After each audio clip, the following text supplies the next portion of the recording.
Hi, my name is Laura and this is my partner Matt.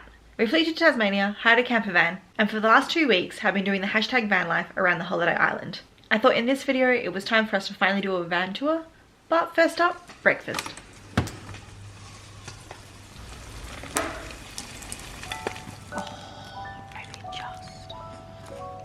We have one piece left, and guess who's around?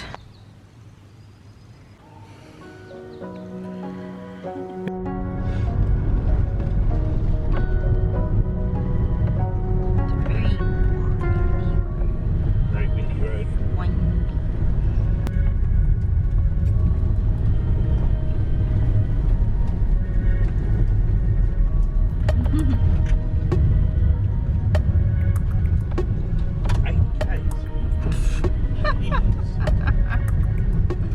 Good morning, guys. It is one of our last days of hashtag van life Tasmania. Check out how dirty the van is. I need to show you.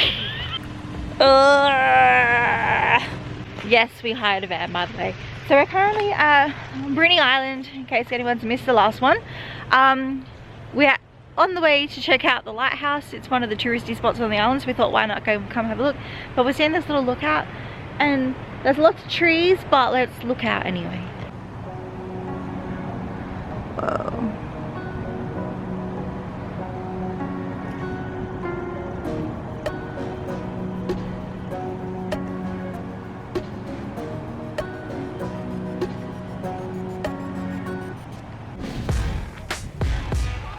So we're actually walking up there.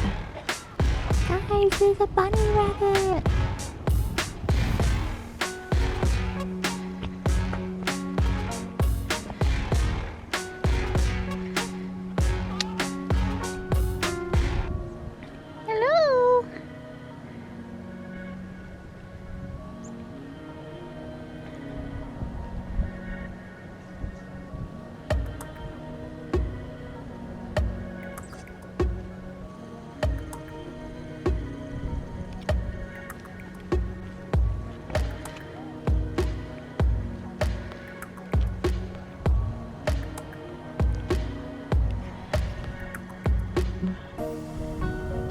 Check out the patterns on that.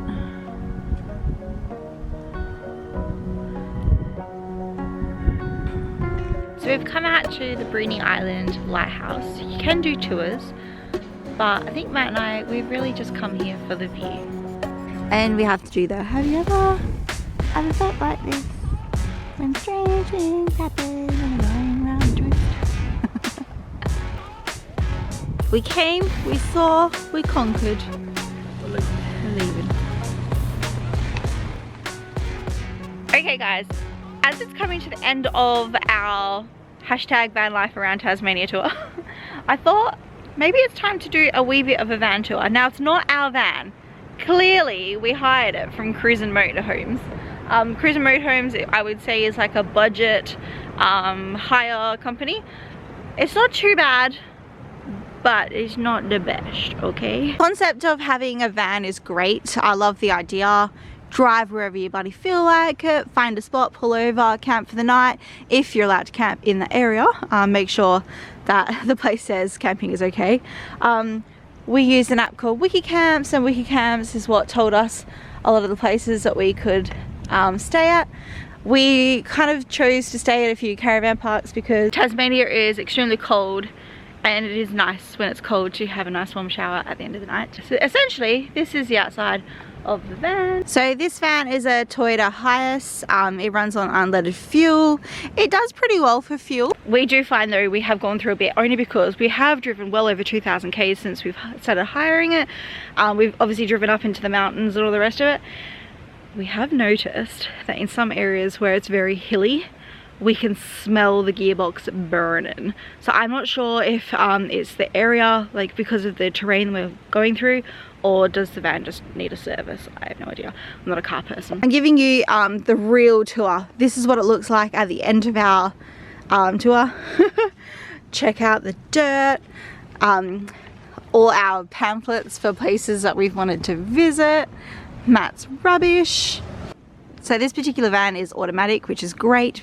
even though I never drove it the whole tour. I didn't want to drive so that way I could take photos. I would say though, the only thing that I didn't like about the cockpit area is how close the wheelbase is to the front of the vehicle. So when getting in and out of the car, it is a little tight and tricky. So I think if you're a big heavy bloke, it would be a bit of a pain. Oh, someone else has pulled up to the lookout too. Once you're in the car though, it is comfortable. I do just want to point out something really funny. We had the car for a whole week before we realized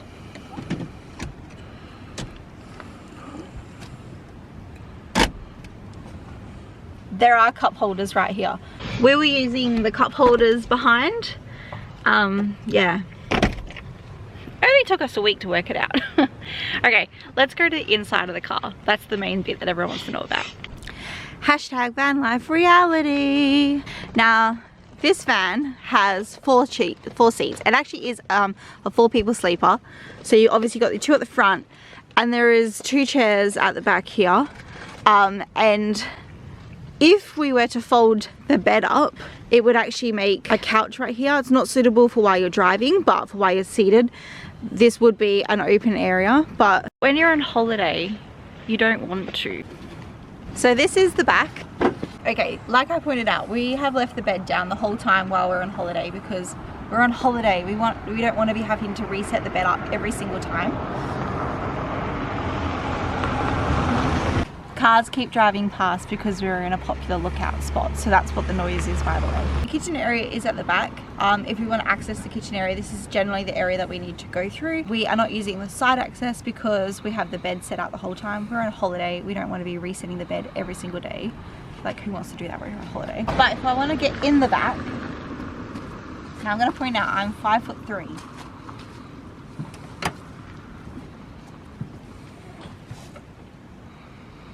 Hello. Yeah, if you want to climb through the back, essentially you have to climb underneath these cupboards.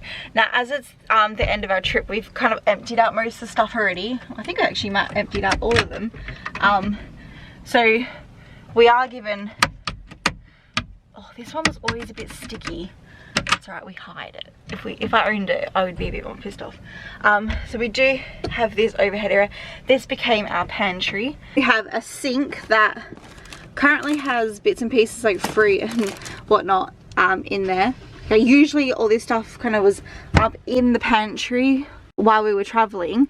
The only reason why we've left it in here is while we're driving is because we don't want it falling over, and we want to make sure that we pack everything away.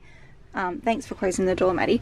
We just want to make sure we remember to take everything out the van when we leave. We have also a 2-burner gas stove, which we need to clean. We've used this nearly every day on our trip. You guys can obviously tell that we haven't cleaned it yet because we haven't given the van back. So we do have a little bit of space here. Generally became our plug-in spot when we wanted to charge our phones and cameras throughout the night. We were supplied with like knives and forks and whatnot. We were supplied with, oh, Matt brought these batteries. You know, the utensils, cooking utensils, and then we were also supplied with pots and pans, a frying pan, and a wee little chopping board. And there's also a kettle for the stove top. But we were also supplied with an electric kettle and an electric toaster, which was nice, and a few extra bits and pieces. Not too shabby. The fridge itself was pretty decent for a fridge that can fit inside a vehicle. I thought it was good enough for us to. And then the microwave itself. Now, the only problem with this microwave is, see the knob that sticks out? When we're plugged into mains power, if I'm doing stuff in the kitchen and I would accidentally bump it, and the next thing you know, the microwave would just turn on, which could be a big fire hazard. We did speak to someone else that hired the same van, and they didn't realize that their microwave had turned on, and there's caught fire. We did run into some other people that hired exactly the same van as us, and they had a different microwave, and all their buttons were flush, so they didn't have any problems with setting them. Oh, Matt's pointing out to me that we also did have another storage thing underneath, which became our water bottle storage area. There is a fire extinguisher. So there's also it's like an overhead space, so essentially this actually pulls out. I'm standing too far away from it right now to be able to do it, and you can actually have 4 people sleeping in this van at a time. Now I'm just going to lift the sheets up. Now the mattresses were not the best. They're a little bit on the thin side, and if you're a side sleeper like I am, it's not the most comfortable, but because it's only the 2 of us in the van, we grabbed the mattress from the top, and essentially we've used 2 mattresses, and it's been great. They supplied us with all the bed linen and 2 really thick quilts. Obviously it was like 1 for each couple that would potentially be sleeping in this van, but because it's just the 2 of us, when we went to Cradle Mountain and where it got to -3 degrees, we used them and it was great. We did bring a mink blanket with us on our trip, so we packed that in our suitcase, and when it got really cold, we actually decided to lay it on top of the sheet and lay on top of it because we utilized the 2 doonas.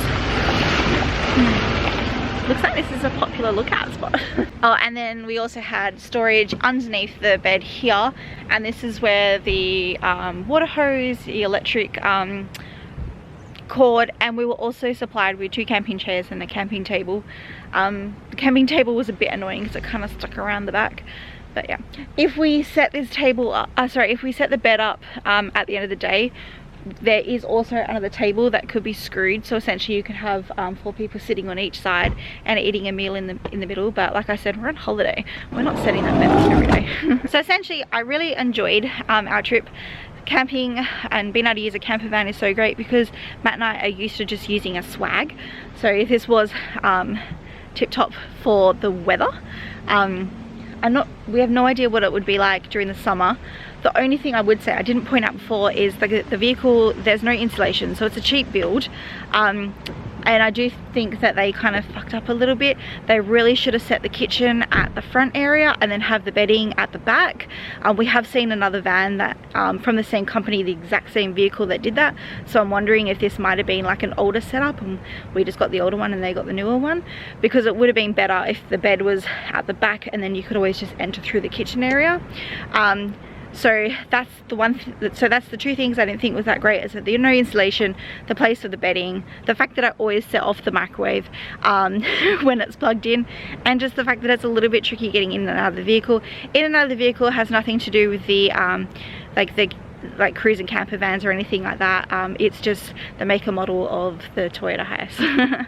But apart from that, I really enjoyed my trip around Tasmania. We're not 100% finished yet because we're still on Bruny Island, and we're not flying out till tomorrow, so let's see what happens next. So I just while we're driving along, just so you can kind of get an idea of the noise, what it's like when you're driving along. It's actually not too bad the way they've set this van up. I think the stuff that's just rattling around is just my belongings, and then you can kind of hear a little bit of the rocks flicking up. But the cutlery and all that kind of stuff, it stays well in place. We haven't had any problems with drawers like popping open or anything like that. We've been good. The only thing Matt and I were saying is if we ever did it again, there is the opportunity to hire out the Sprinter van, which is like the longer based high top van. They're like, are they Mercedes or Fords? I think they're transit vans. Transit vans, yeah. They're a bit more pricey. So essentially for the 2-week trip that we did, if we wanted to hire that van out, it would cost an extra $1,000, and that's why we didn't do it, because we're on a budget. We could have done it, but we thought, because it's our first time, we thought we'll hire the Hiace and see what it's like. Yeah. And yeah, and Matt's a very tall person, and so Matt is 6'4". He can stand in the van, like in the kitchen area. His head doesn't touch the roof or anything like that. But here's the just to give you a point of difference. So if I stand on the bed, my head only just touches the roof, whereas there's no way in the world Matt can stand on the bed. So that kind of gives you an idea of the height top of this van. Bruny Island's quite an interesting island.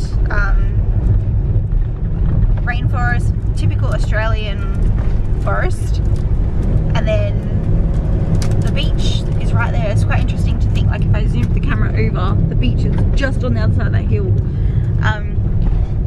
We have learnt that there is sealed roads and then a lot of unsealed roads on this island, and ooh, pothole.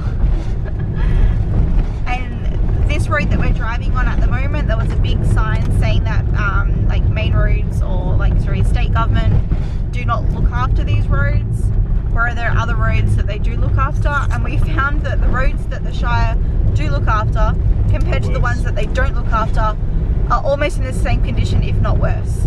I just think it's because they get a lot of rain. It was quite interesting to learn how, like, in a lot of places around Tasmania, between dusk and dawn, they recommend you only driving a maximum of 65 k's an hour. In some areas it's 45 k's an hour because there's lots of animals. I have said this on one of my other videos, be prepared to accidentally hit an animal. You can't go anywhere on in Tasmania without seeing roadkill. You just, yeah, you can't.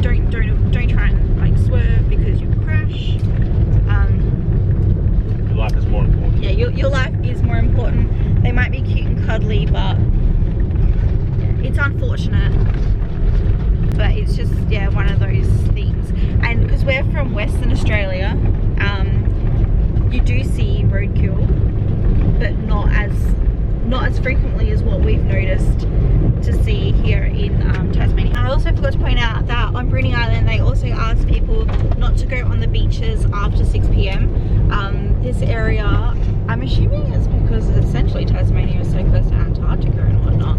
The waters here are perfect for penguins. So the little fairy penguins come onto the beach at night, which is what we saw last night. It was real cute. Whoa! There it is. Are we gonna make it? Oh!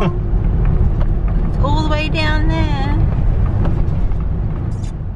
Alrighty then, it is time for us to leave Bruny Island and head back to Tasmania. It's so funny to think we were on an island off of the mainland. So we have this ramp here, it lowers down.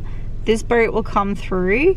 They'll wait for all the cars to come off of that ferry or barge, whatever you want to call it. And then we just drive on.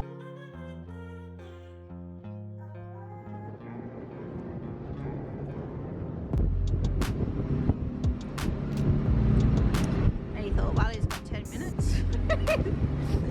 You've lost my shoe.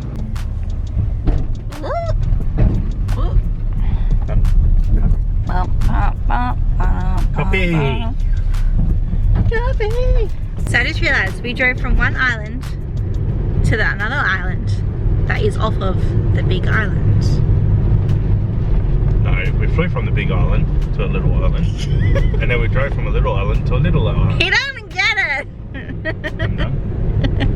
So even though we're on the mainland of Tasmania, the middle land, which is Tasmania, we're heading back to Mount Wellington, not all the way up to the top though, because I want to see if I can get fridge magnet. Also, I brought this really yummy croissant from this little cafe last time, and I'm hoping they still have some left and I want to buy one. But we're just following the road that Google Maps told us, and last time it wasn't this road.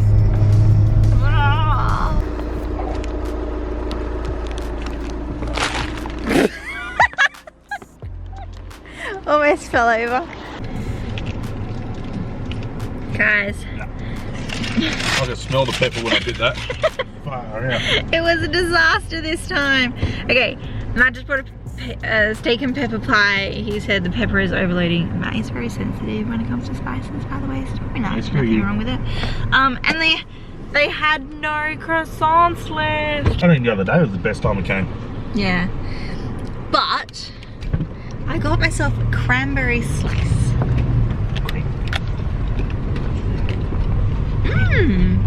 Success! We're gonna drive down the hill and head towards the city because we're actually stepping away from the van tonight. As it's our last night of our holiday, we've booked ourselves a hotel. Oh my gosh. Oh, Definitely out of the country now.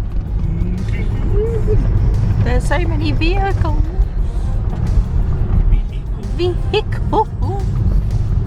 Okay, turns out parking in the city is a little bit tricky, but so we've had to find a parking spot really far away from our hotel, but we're gonna scooter it.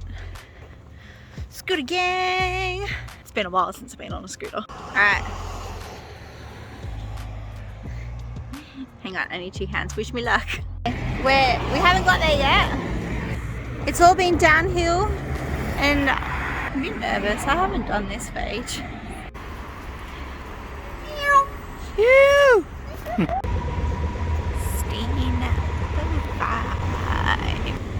Alright, we're in the lift. We're on floor number 11. Let's see how much of a view we get. Which one's our room? I think we walked the wrong way. Our room's actually back the other way. The carpet is trippy. Fancy.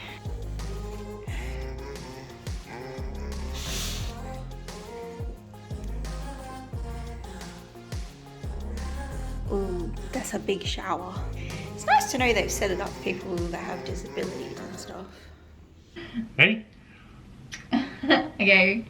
1, 2, 3.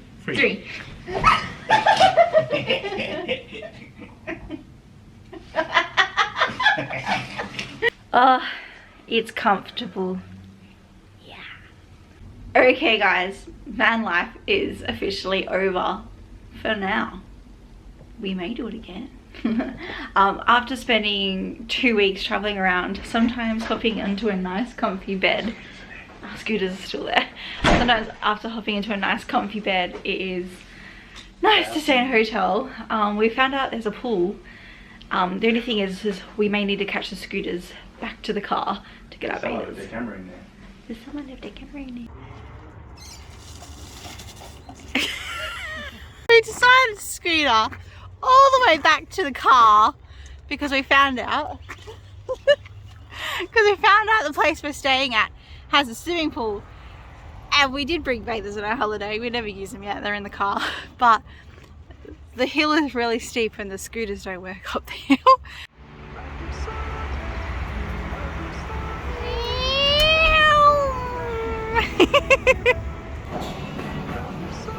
Too fancy for us? Yeah. Going for the I've slept in a van for 2 weeks vibe. My hair is oily AF. I have a cocktail, so it makes it all worth it. What is it?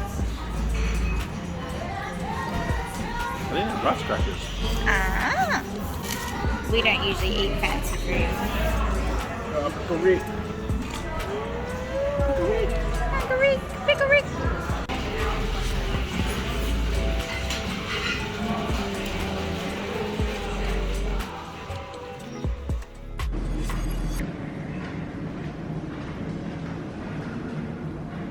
Reserve the chairs, Maddie. We're the only people here. What's wrong on me?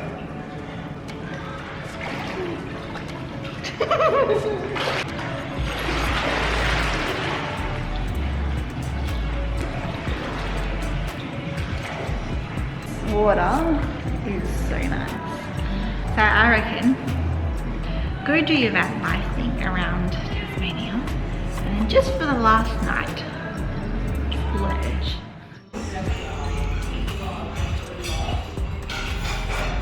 Hide the evidence. So the car company said probably not to take it off-road.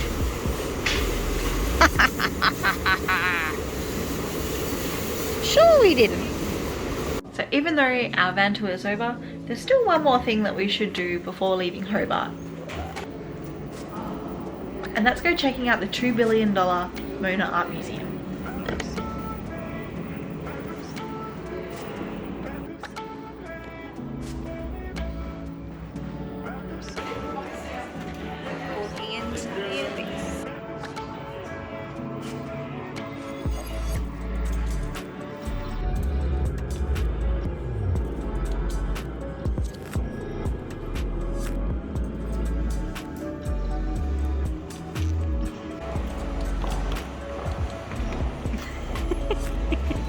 Guys, I found the machine that poops. We just missed it though. What the fuck? Weird.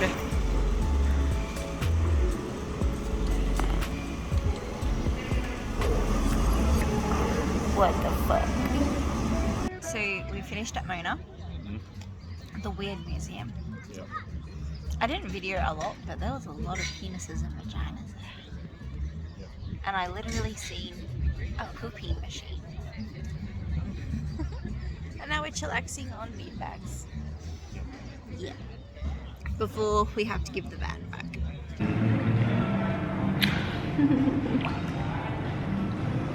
Alright, I'm ending this one here. I hope you enjoyed our hashtag van life tour around Tasmania. I know we didn't finish it in the hashtag van life vibe way, but we finished it at the Vibe Hotel, so that's close enough. Alright.